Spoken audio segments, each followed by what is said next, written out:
बिस्मिल्लाहिर्रहमानिर्रहीम। Welcome to excellence online education. Physics में आपका चैप्टर 4 चल रहा था, फोर्स एंड मोशन।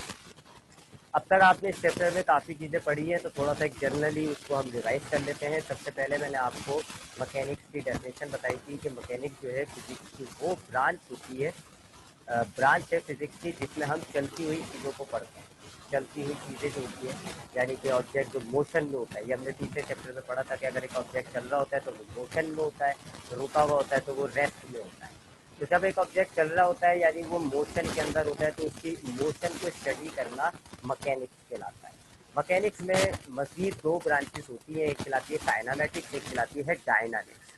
काइनामेटिक्स में आप मोशन को पढ़ते हैं बगैर फोर्स के, यानी फोर्स के अलावा बाकी दीगर चीज़ें आप पढ़ेंगे, जैसे वेलोसिटी, एक्सेलरेशन, टाइम, डिस्टेंस, ये तमाम चीज़ें पढ़ेंगे, लेकिन फोर्स को नहीं पढ़ते, तो ये हो जाती है काइनामेटिक्स। और मैकेनिक्स की दूसरी ब्रांच होती है डायनामिक्स। डायनामिक्स में आप फोर्स को, मोशन को फोर्स के साथ पढ़ते हैं। ठीक है, तो ये एक फोर्स का फर्क है, क्योंकि फोर्स एक बड़ा फैक्टर होता है मोशन के अंदर। तो फोर्स की वजह से मैकेनिक्स की दो ब्रांच हुई है। अगर आप ऑब्जेक्ट के मोशन को बगैर फोर्स के पढ़ेंगे तो ये काइनामेटिक्स होगी, और अगर आप ऑब्जेक्ट के मोशन को फोर्स के साथ पढ़ेंगे तो ये डायनामिक्स होगी। इस चैप्टर में आपने डायनामिक्स पढ़नी है, फोर्स को मोशन के साथ पढ़ना है। तो सबसे पहले फिर मैंने आपको बताया फोर्स क्या होता है। फोर्स एक ऐसी चीज़ होती है जो किसी भी ऑब्जेक्ट के स्टेट या शेप को चेंज कर सकती है या चेंज करने की कोशिश करती है। यानी अगर एक ऑब्जेक्ट का स्टेट रेस्ट है, आप उस पर फोर्स अप्लाई करेंगे, उसका स्टेट चेंज हो जाएगा और वो मोशन में आ जाएगा। या एक ऑब्जेक्ट अगर मोशन के अंदर है, आपने उस पर फोर्स अप्लाई करी, तो उसका स्टेट चेंज हो जाएगा और वो मोशन से रेस्ट में हो जाएगा। इसको हमने एग्जाम्पल्स के साथ पढ़ा था।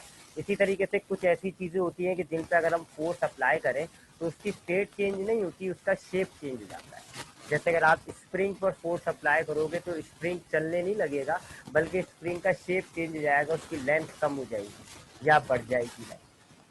तो दोनों तरह की चीज़ें जो है, दोनों तरह की इफेक्ट डालता है फोर्स। तो अगर आप फोर्स किसी ऑब्जेक्ट पर अप्लाई करोगे तो या तो उसकी स्टेट चेंज हो जाएगी या उसकी शेप चेंज हो जाएगी। या कुछ केसेस के अंदर जो है वो फोर्स कोशिश कर रही होती है, वजह मैंने आपको बताई थी कि मास ज़्यादा होता है। अगर आप एक ट्रेन पर फोर्स अप्लाई करेंगे, रुकी हुई ट्रेन है, स्टेट उसकी रेस्ट हो गई, और अगर आप उस पर फोर्स अप्लाई करेंगे तो अब आपकी फोर्स उसकी स्टेट को चेंज नहीं कर सकती। वो रेस्ट में थी और रेस्ट में ही रहेगी। वजह क्या है कि आपके उस ऑब्जेक्ट का मास ज़्यादा है, और मास ज़्यादा होने की वजह से अब आपको फोर्स ज़्यादा लगानी पड़ेगी। ज़्यादा फोर्स लगाओगे तो ट्रेन जो है वो चलने लग जाती है। ठीक है, तो फोर्स क्या है, एक ऑब्जेक्ट के स्टेट को या उसके शेप को चेंज करती है। फोर्स को सबसे पहले इसकी तरह कुछ और डिटेल्स देखें तो फोर्स सर का। आपने हाँ, आपने हेडफोन या हैंड फ्री जो भी लगाया है प्लीज उसको निकाल के दोबारा लगाएं, बहुत शोर हो रहा है। ये मेरी आवाज़ चेक करिएगा। जी अब ठीक है। हाँ, मैंने वो हैंड फ्री हटा दी, मैं कंप्यूटर के माइक पर आ गया। चेक कर लिएगा, अगर आवाज़ में कोई प्रॉब्लम हो तो बता दिएगा। ओके। एक मिनट रुके ज़रा, ये तार उलझ गए, तार उलझ गए, मैं उलझ गया। अच्छा, अब आ रही है आवाज़? जी। हाँ।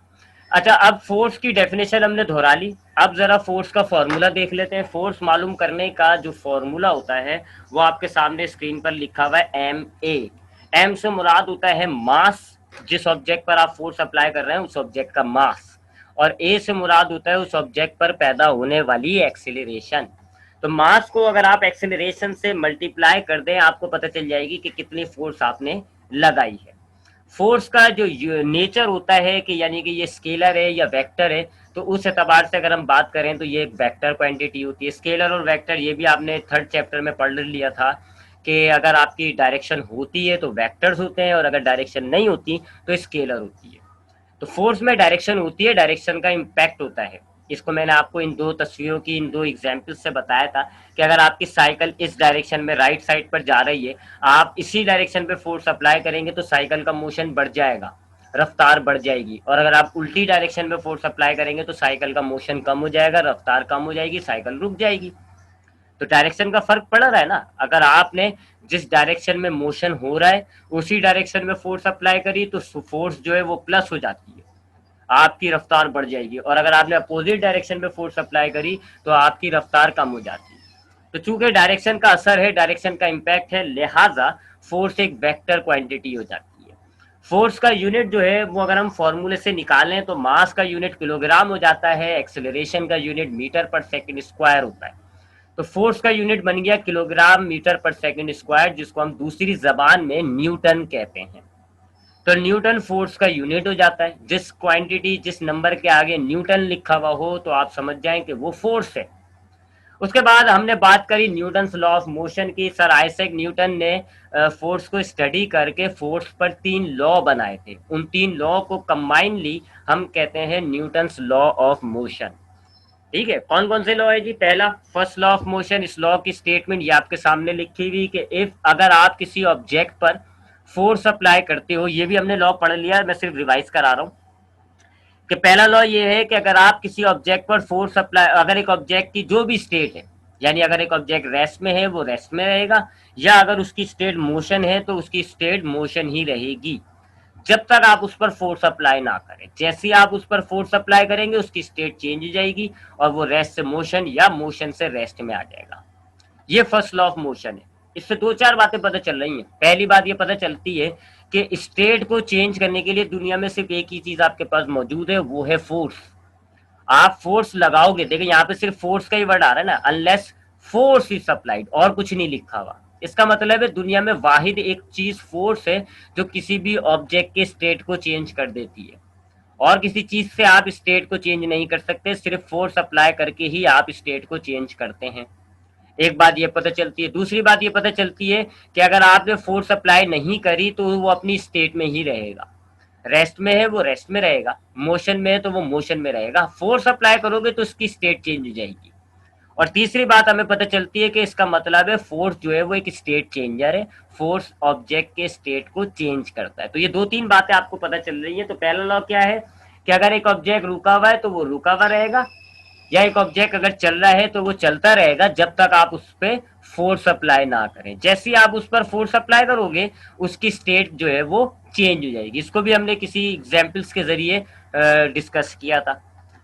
अच्छा, फर्स्ट लॉ से हमें ना सिर्फ फोर्स की डेफिनेशन पता चल जाती है कि जी फोर्स एक स्टेट चेंजर है, फोर्स ऑब्जेक्ट में स्टेट चेंज कर देगा, ऑब्जेक्ट की स्टेट चेंज करने के लिए आप सिर्फ फोर्स ही अप्लाई करोगे, ये फोर्स की डेफिनेशन तो हमें पता ही चलती है। साथ साथ हमें एक और क्वांटिटी पता चलती है जिसको हम कहते हैं इनर्शिया। इनर्शिया के बारे में भी इस लॉ के अंदर आपको बताया जा रहा है, लिहाजा इस लॉ को आप लॉ ऑफ इनर्शिया भी कहते हैं। याद रखिएगा, बाद औकात पेपरों के अंदर आ जाता है डिफाइन लॉ ऑफ इनर्शिया, तो आप ये मत सोचिएगा कि ये कौन सा लॉ है, वो असल में फर्स्ट लॉ ही है।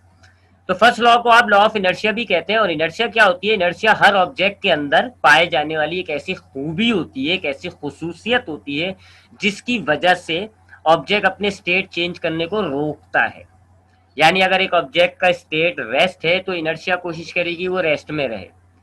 स्टेट का, अगर ऑब्जेक्ट का स्टेट मोशन है तो इनर्शिया कोशिश करेगी कि इसका ऑब्जेक्ट, उसका जो मोशन है वो कंटिन्यू रहे।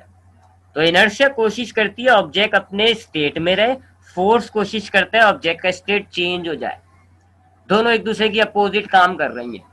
तो अगर एक अलमारी रुकी हुई है, अब उस ऑब्जेक्ट का स्टेट हो गया रेस्ट, इनर्शिया कोशिश करेगा ऑब्जेक्ट रेस्ट में ही रहे, और आप जो फोर्स अप्लाई कर रहे हो वो कोशिश करेगी कि ऑब्जेक्ट की स्टेट चेंज हो जाए। फड्डा होता है ये, मैंने आपको बताया था कि फड्डा हो रहा होता है। तो अगर एक ऑब्जेक्ट रुका हुआ है, इनर्शिया कोशिश करेगा वो रुका रहे, और फोर्स कोशिश करेगी वो चेंज हो जाए। इनर्शिया ज्यादा है तो ऑब्जेक्ट रुका रहेगा, और फोर्स ज्यादा हो जाएगी तो ऑब्जेक्ट का स्टेट चेंज हो जाएगा और वो मोशन के अंदर आ जाएगा। इसको मैंने आपको काफी एग्जांपल्स बताई थी इनर्शिया की, कि अगर आप एक गाड़ी को किसी दीवार पर मार देते हैं तो ड्राइवर जो आगे जाता है वो इनर्शिया की वजह से जाता है, क्योंकि ड्राइवर मोशन के अंदर था, गाड़ी रुक गई, लेकिन ड्राइवर चूंकि मोशन में था तो इनर्शिया कोशिश करेगी वो मोशन में रहे, और ड्राइवर आगे जो जा रहा है इसका मतलब है ये मोशन में ही है।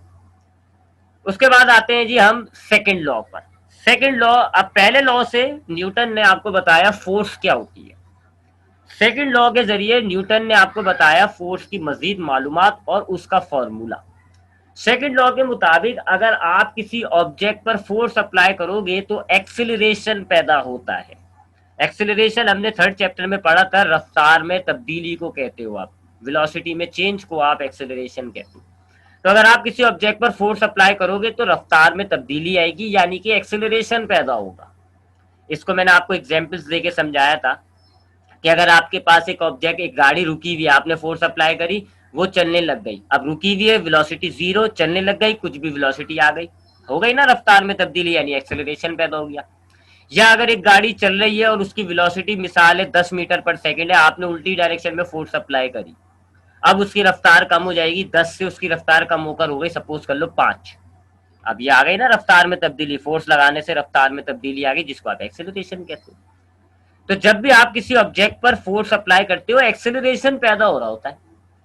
दूसरी बात, फोर्स और एक्सेलरेशन की डायरेक्शन एक ही जैसी होती है, यानी अगर फोर्स राइट साइड पर है तो एक्सेलरेशन भी राइट साइड पर, फोर्स अगर लेफ्ट साइड पर है तो एक्सेलरेशन भी लेफ्ट साइड पर, फोर्स अगर प्लस तो एक्सेलरेशन भी प्लस, फोर्स अगर माइनस तो एक्सेलरेशन भी माइनस। ठीक है, सेम होती है ये दोनों। तो सेकंड लॉ के मुताबिक जब आप किसी ऑब्जेक्ट पर फोर्स अप्लाई करोगे तो एक्सेलरेशन पैदा होता है, और इस एक्सेलरेशन का और फोर्स का नेचर एक जैसा होता है, दोनों जो है एक ही डायरेक्शन के अंदर होती है। मजीद आगे सेकंड लॉ में ये बात बताई जाती है कि जो एक्सेलरेशन पैदा हो रहा है वो डायरेक्टली प्रोपोर्शनल होता है फोर्स के। पहले चैप्टर में आपने डायरेक्टली और इनवर्सली पढ़ा था कि दो फिजिकल क्वांटिटीज डायरेक्टली प्रोपोर्शनल होती हैं कि अगर आपने एक को बढ़ाया तो दूसरी भी बढ़ जाए, सेम, या एक को कम किया तो दूसरी भी कम हो जाए, और इनवर्सली उल्टे को कहते हैं कि एक आपने बढ़ाया दूसरी कम हो जाए। तो सेकंड लॉ में तीसरी बात आपको जो बताई जा रही है वो ये कि एक्सेलरेशन फोर्स से डायरेक्टली प्रोपोर्शनल होती है, यानी जितनी ज्यादा आप फोर्स अप्लाई करोगे उतना ही ज्यादा रफ्तार में तब्दीली आती है, और कम फोर्स अप्लाई करोगे तो कम रफ्तार में तब्दीली आएगी। चौथी बात, acceleration is inversely proportional to mass, mass से इनवर्सली प्रोपोर्शनल होता है। इसकी भी मैंने आपको बकायदा एग्जांपल्स दी थी कि एक ट्रक पर आप लगाते हो फोर्स तो कम रफ्तार आएगी, और एक साइकिल पे लगाते हो तो ज्यादा आएगी, मास का फर्क है। तो ये चार बातें आपको सेकंड लॉ से पता चल रही हैं। तो सेकंड लॉ से आपको चार बातें क्या पता चलती है? पहली बात कि जब आप किसी ऑब्जेक्ट पर फोर्स अप्लाई करोगे एक्सेलरेशन पैदा होगा। दूसरी बात, इस एक्सेलरेशन और फोर्स की डायरेक्शन सेम होती है। तीसरी बात, फोर्स और एक्सेलरेशन डायरेक्टली प्रोपोर्शनल होंगी। चौथी बात, एक्सेलरेशन और मास इनवर्सली प्रोपोर्शनल होगा। अब इस डायरेक्टली और इनवर्सली वाली बात से हमने इक्वेशन बनाई। आप डायरेक्टली प्रोपोर्शनल को ऐसे लिखते हो, A is directly proportional to F, और इनवर्सली प्रोपोर्शनल को आप ऐसे लिखते हो, ए इज एल्फा 1/m। तो पहली वाली बात कि acceleration is directly proportional to F, ये आपने उसकी स्टेटमेंट लिखी, और दूसरी वाली बात कि acceleration is inversely proportional to mass, ये आपने उसको इक्वेशन के अंदर लिख दिया। अब आप इन दोनों इक्वेशंस को कंबाइन कर लें, ये हो जाएगा F/m। ठीक है, F1 से मल्टीप्लाई हो गया, F1 F/m। और फिर हमने पहले चैप्टर में पढ़ा है कि ये अल्फा अगर हम हटा देते हैं तो इज इक्वल्स टू और के लिख देते हैं, तो ये हमने कर दिया जी। ए अल्फा हटा दिया हमने, इज इक्वल्स टू और के लिख दिया। के जो है आप कांस्टेंट ऑफ प्रोपोर्शनैलिटी कहते हो। इस इक्वेशन में हम क्या करते हैं जी, के को 1 के बराबर कर देते हैं, और 1 आप लिखते नहीं हो, लिहाजा ये के खत्म हो जाएगा, और आपकी इक्वेशन रिड्यूस होकर हो गई जी, ए इज इक्वल्स टू F/m। अब ये m डिवाइड हो रहा है, a के पास जाएगा तो मल्टीप्लाई हो जाएगा, और F is equal to ma, ये फोर्स का फॉर्मूला बन जाएगा। तो सर आइजैक न्यूटन ने पहले लॉ के जरिए आपको बताया फोर्स क्या होती है, और दूसरे लॉ के जरिए आपको बताया कि फोर्स की डायरेक्शन, एक्सेलरेशन की डायरेक्शन सेम होती है, और फोर्स का फॉर्मूला ड्राइव करके दिया, F is equal to ma। उसके बाद तीसरा लॉ हमने पढ़ा था जिसको हम कहते हैं थर्ड लॉ ऑफ मोशन। इस लॉ के मुताबिक for every action there is always equal and opposite reaction. हम सिर्फ फोर्स की बात कर रहे हैं तो हम फोर्स की ही बात रखते हैं इस लॉ में, कि अगर आप जिस डायरेक्शन में फोर्स अप्लाई करोगे बिल्कुल उतनी ही फोर्स अपोजिट डायरेक्शन में भी पैदा हो जाएगी। यानी अगर आप 10 न्यूटन राइट साइड पर फोर्स लगा रहे हैं तो 10 न्यूटन लेफ्ट साइड पर भी फोर्स आ जाएगी एक। 10 न्यूटन अगर आप ऊपर की तरफ फोर्स लगा रहे हैं तो 10 न्यूटन एक नीचे की तरफ भी फोर्स आ जाएगी। इसको मैंने काफी एग्जाम्पल्स के जरिए आपको बताया था। तो ये वाली तरह एग्जाम्पल देखेंगे कि यहाँ पर ये डब्बा है, नीचे की तरफ एक फोर्स लग रही है W, तो उतनी ही तादाद की एक ऊपर की तरफ फोर्स लगने लग गई, उसको हम कहते हैं N।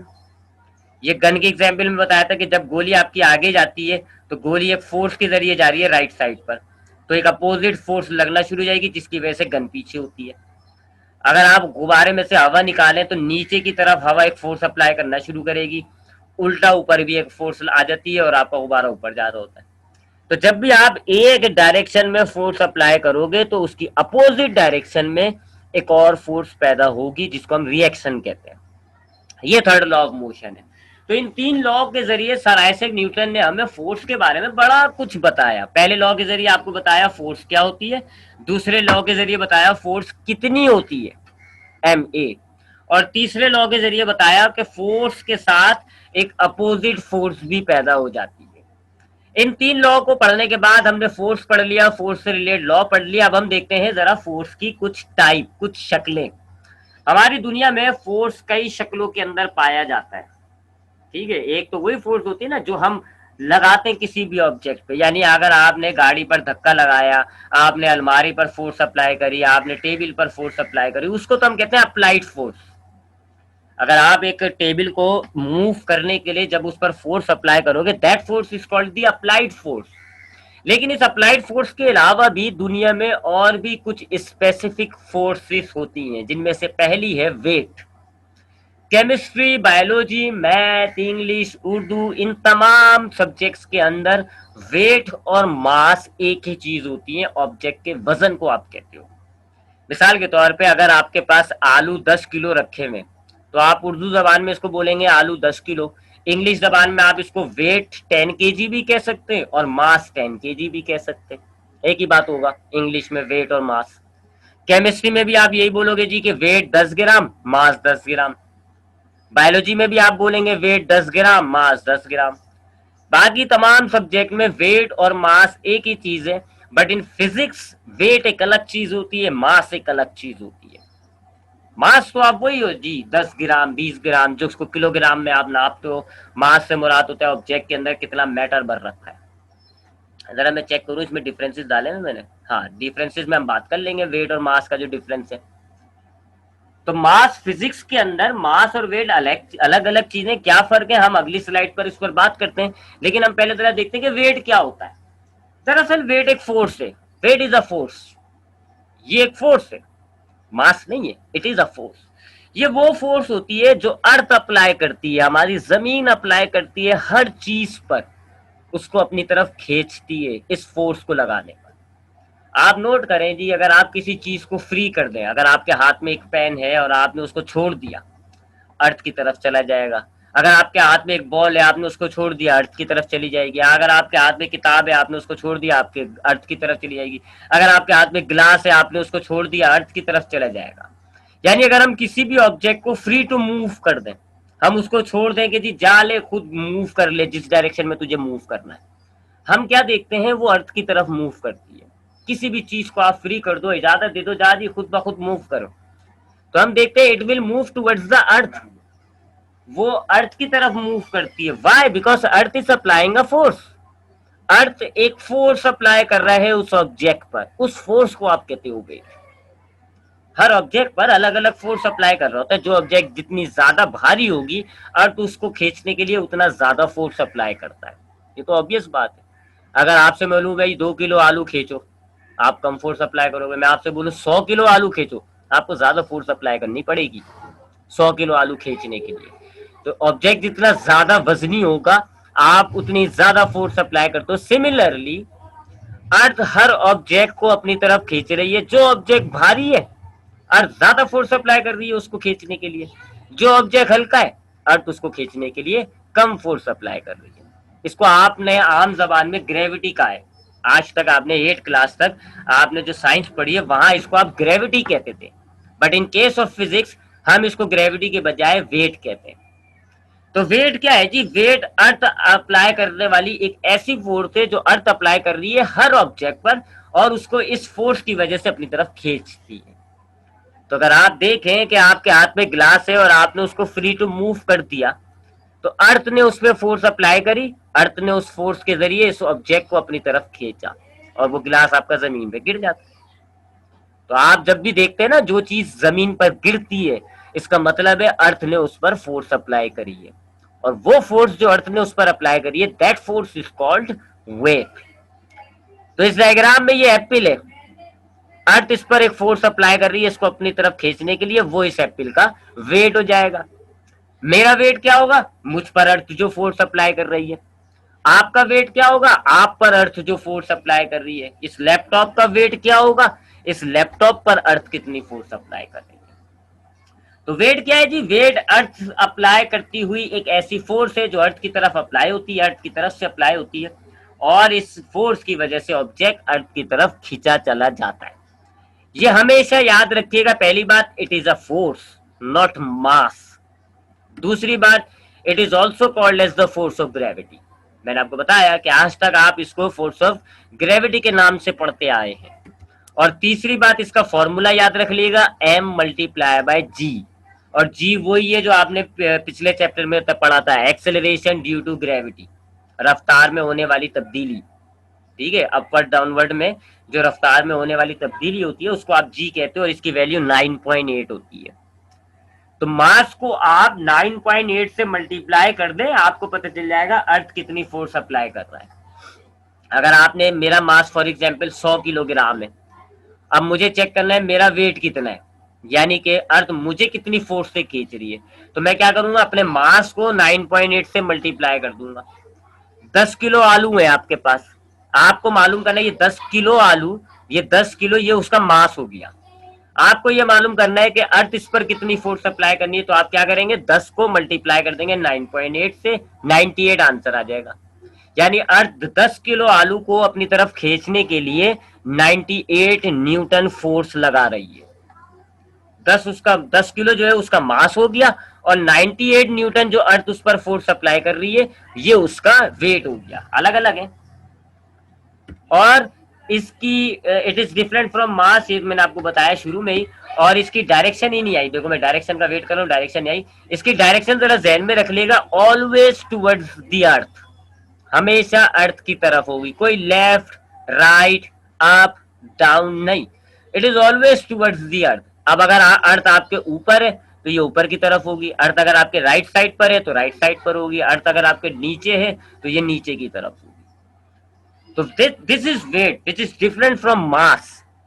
मास से बिल्कुल अलग चीज होती है वेट, जिसको हम फोर्स ऑफ ग्रेविटी भी कहते हैं। ये वो फोर्स है जो अर्थ अप्लाई कर रही है हर ऑब्जेक्ट पर उसको अपनी तरफ खींचने के लिए, और इसका फॉर्मूला होता है mg। अब जरा बात करते हैं वेट और मास में क्या क्या फर्क है।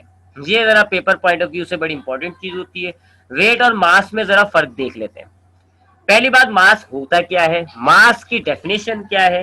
पहला पॉइंट आपका जो लिखा हुआ है, that is the definition of mass, quantity of matter contain in a body. एक ऑब्जेक्ट के अंदर कितना मैटर भर रखा होता है, इसको आप कहते हो मास। मैटर कितना भर रखा है उसके अंदर। मिसाल के तौर पे एक गुब्बारा है, खाली गुब्बारा, उसके अंदर आपने हवा भर रखी है, खाली है बिल्कुल। इसके अंदर कम मैटर भरा हुआ है क्योंकि हवा है अंदर, हवा तो बहुत कम होती है। तो आप एक फूला हुआ गुब्बारा, इसके अंदर आप देख रहे हैं कम मैटर है, इसका मास कम हो जाएगा। आपने उसके में पानी भर दिया, अब आपने उसमें मैटर भर दिया, इसका मास ज्यादा हो जाएगा। एक गिलास है खाली, खाली गिलास, अब उसमें आप देखें कम मैटर है क्योंकि अंदर से वो खाली है, उसका मास कम होगा। आपने उस गिलास के अंदर पानी भर दिया, अब उसके अंदर मैटर ज्यादा हो गया है, अब ज्यादा मैटर हो गया है, it will increase its mass, उसका मास बढ़ जाएगा, तो आप कहोगे उसका वजन ज्यादा है। तो ये है वजन। उर्दू जबान में जो हम कहते हैं ना वजन, इंग्लिश में हम, फिजिक्स में हम कहते हैं उसको मास, और इससे मुराद होती है ऑब्जेक्ट के अंदर कितना मैटर भर रखा है। जबकि दूसरी तरफ वेट, मैंने आपको अभी बताया कि ये वो फोर्स होती है जो अर्थ अप्लाई कर रही होती है हर ऑब्जेक्ट को खींचने के लिए। तो अगर मेरे पास एक गिलास है, 10 किलो मास, इसका मतलब है इस गिलास के अंदर 10 किलो के करीब मैटर भर रखा है, और इसका वेट है जी 98 न्यूटन। इसका मुराद होगा कि अर्थ इस पर 98 न्यूटन फोर्स अप्लाई कर रही है। दोनों अलग अलग बातें हो गई। 10 किलो का मतलब इसमें 10 किलो का करीब मैटर भर रखा है, और 98 न्यूटन वेट, इसका मतलब है 98 न्यूटन इस पर फोर्स अप्लाई कर रही है अर्थ। दूसरा बड़ा फर्क ये है कि mass is the scalar quantity. Mass में कोई डायरेक्शन नहीं होती, कोई आपको डायरेक्शन देने की जरूरत नहीं है, ना कोई डायरेक्शन का फर्क पड़ता है। It is a scalar. While weight is a vector, weight एक वेक्टर है, मैंने आपको इसकी डायरेक्शन बताई है। It is always towards the earth, हमेशा ये अर्थ की तरफ होती है, इसकी एक पर्टिकुलर डायरेक्शन है अर्थ की तरफ, लिहाजा इसमें चूंकि डायरेक्शन मिलती है आपको, लिहाजा इट इज अ वेक्टर। तो दूसरा फर्क है कि मास एक स्केलर होता है, इसमें कोई डायरेक्शन नहीं होता, जबकि वेट जो है वो एक वेक्टर होता है, इसमें डायरेक्शन आपको मिलती है। यही तीसरा पॉइंट है इसका डायरेक्शन के हवाले से, कि स्केलर मास स्केलर है लिहाजा इसमें कोई डायरेक्शन नहीं है, जबकि वेट एक वेक्टर है लिहाजा इसकी डायरेक्शन है टुवर्ड्स द अर्थ। चौथा पॉइंट क्या है जी, mass of an object is same everywhere या कांस्टेंट एवरीवेयर। एक ऑब्जेक्ट का जो मास होता है दुनिया के किसी भी कोने में चले जाए वो वही रहता है। मिसाल के तौर पे अगर आपके हाथ में 10 किलो सोना है, अगर आप अमेरिका में चले अब भी वो 10 किलो ही रहेगा उसका मास, बर्तानिया चले जाए अब भी 10 किलो मास रहेगा, मरी चले जाए 10 किलो मास रहेगा, स्पेस में चले जाए, चांद पे चले जाए, सूरज पे चले जाए, कहीं पर भी चले जाए आप, it will contain 10 kilogram mass. Mass उसका फिक्स होता है, मास चेंज नहीं होता, वजन तब्दील नहीं होता, फिक्स रहता है। On the other hand weight decrease with altitude, altitude कहते हैं ऊंचाई को, ऊंचाई के साथ वेट कम होता रहता है। ये एक बड़ी इंपॉर्टेंट बात है। मिसाल के तौर पे मैंने एक ऑब्जेक्ट की मिसाल दी थी ना 10 किलो आलू, और उसका मास है उसका 10 किलो, और वेट कितना निकला था 10 मल्टीप्लाई बाय 9.8 यानी कि 98। तो जमीन पर कराची पर उसका मास है 10 और वेट है 98। आप मरी चले जाए, याद रखिएगा मरी जो है वो पहाड़ के कोने पर है, पहाड़ की नोक पर है, यानी ऊपर है, बहुत ऊंचाई है मरी में, एल्टीट्यूड, एल्टीट्यूड मतलब ऊंचाई। मरी जो है वो आपके कराची से काफी ऊपर है। अब आपने मरी चले गए, मरी में जाकर आप फिजिकल बैलेंस लें और उस आलू का मास निकालें, अब भी 10 किलोग्राम आएगा। लेकिन जब आप उसका वेट कैलकुलेट करोगे उसका वेट कम हो जाएगा, वेट रिड्यूस हो जाएगा, वेट कम हो जाएगा। वाई? जी की वैल्यू कम हो जाती है, मास तो सेम रहता है, जी की क्लास है। एक और खा लिया, खाना खाऊंगा तो मम्मा से बोलना तू। हाँ, मैं इसको आपको दूसरी पेन से समझाता हूँ जरा।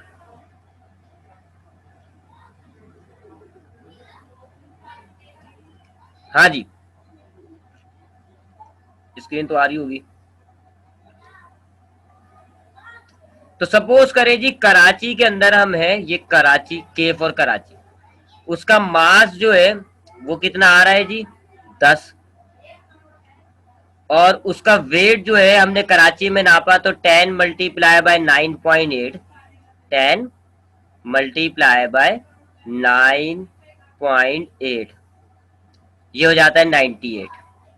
कराची में उस ऑब्जेक्ट का मास है 10 किलोग्राम और वेट है उसका 98। अब आप मरी चले जाए, अब कराची यहाँ है तो मरी होता है यहाँ पर ऊपर, एल्टीट्यूड, ये एल्टीट्यूड होता है। एल्टीट्यूड के साथ जी की वैल्यू कम होती रहती है, जितना आप एल्टीट्यूड बढ़ाते जाओगे यानी जमीन से जितना दूर जाते जाओगे जी की वैल्यू फिक्स नहीं होती। मैंने आपको याद होगा चैप्टर 3 में बताया था कि जी की वैल्यू फिक्स नहीं होती, जितना हम ऊपर जाते जाएंगे कम होती रहती है। लेकिन चूंकि हम वो छोटे डिस्टेंसेस को डिस्कस कर रहे थे इसलिए हमने जी को फिक्स लिया हुआ था। अब आप मरी में जाएं, मरी पे जाके आप इसी ऑब्जेक्ट का मास निकालें, यानी तराजू से आप उसको तोलेंगे, अब भी उसका मास आएगा जी 10। लेकिन जब हम वेट कैलकुलेट करेंगे तो वेट में होता है मास मल्टीप्लाई बाय जी। हाँ बोलो। जी की वैल्यू मरी में कम होती है, 7 होती है एक अंदाजन।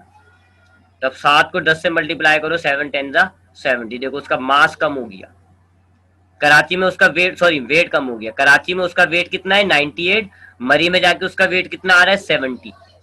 मास फिक्स है, ये चौथा डिफरेंस है, मास फिक्स रहता है लेकिन वेट कम होता रहेगा। किस हिसाब से कम होगा? जितना आप जमीन से दूर जाते जाएंगे वेट कम होता जाएगा, क्योंकि जी की वैल्यू कम होती रहती है।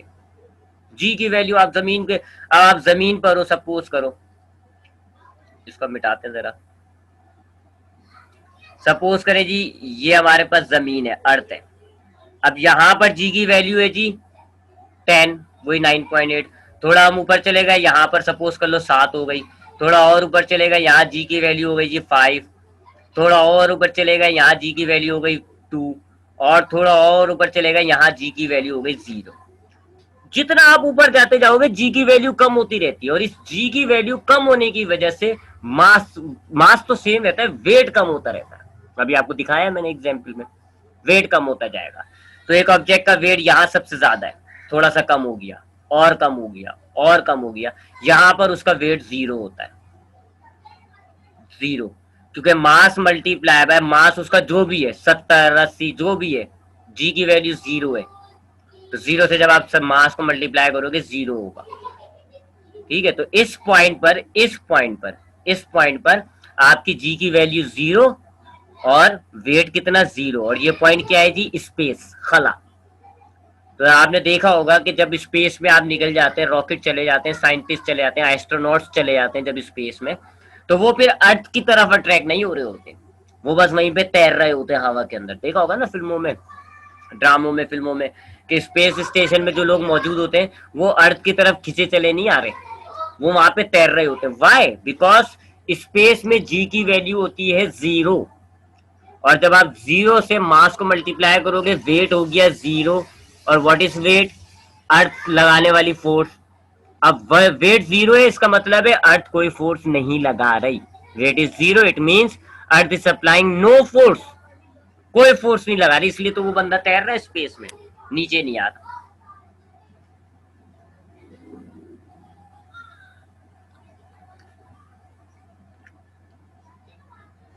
मैं कहा गया, स्लाइड नजर नहीं आ रही, देखो मुझे, ये रही, रुक गया, लेकिन मैं स्क्रीन शेयर करूँ। ठीक है जी, तो ये अर्थ मास और वेट के दरमियान डिफरेंसेस हो गए। मास क्या होता है, एक ऑब्जेक्ट में कितना मैटर भर रखा है। वेट क्या हो जाता है जी, वो फोर्स जो अर्थ अप्लाई कर रही है। मास एक स्केलर क्वांटिटी होती है, वेट एक वेक्टर क्वांटिटी होती है। मास की कोई डायरेक्शन नहीं होती, वेट की डायरेक्शन हमेशा अर्थ की तरफ होती है। एक ऑब्जेक्ट का मास दुनिया के तमाम हिस्सों में सेम रहता है, जबकि वेट कम होता जाएगा एल्टीट्यूड के एतबार से। जितनी आपकी ऊंचाई बढ़ती जाएगी वेट उतना कम होता जाएगा, और अगर आप स्पेस पे चले आए तो वेट बिल्कुल खत्म हो जाएगा, 0 हो जाएगा। वजह क्या है? क्योंकि एल्टीट्यूड जितना आप करते जाओगे, हाइट जितनी बढ़ाते जाओगे, जी की वैल्यू उतनी कम होती रहती है, और जी की वैल्यू कम होने की वजह से वेट भी कम होता रहता है, और अगर आप स्पेस पे निकल जाए तो वेट बिल्कुल ही खाली हो जाता है, 0 हो जाता है। तो ये हमने पढ़ी फोर्स की पहली किस्म। दो टाइप पढ़ ली हमने फोर्स की, एक होती है अप्लाइड फोर्स जो आप किसी भी ऑब्जेक्ट पर लगाते हो, और दूसरी हो गई वेट जो अर्थ तक लगा रही है हर ऑब्जेक्ट पर। अब हम ये जो तीसरी फोर्स है, ये इंशाल्लाह अब हम नेक्स्ट क्लास में पढ़ेंगे टेंशन, क्योंकि टेंशन छोटी सी है, उसके बाद डायरेक्ट मैं फ्रिक्शन बताऊंगा, फिर टेंशन की कुछ इक्वेशंस ड्राइव करेंगे हम।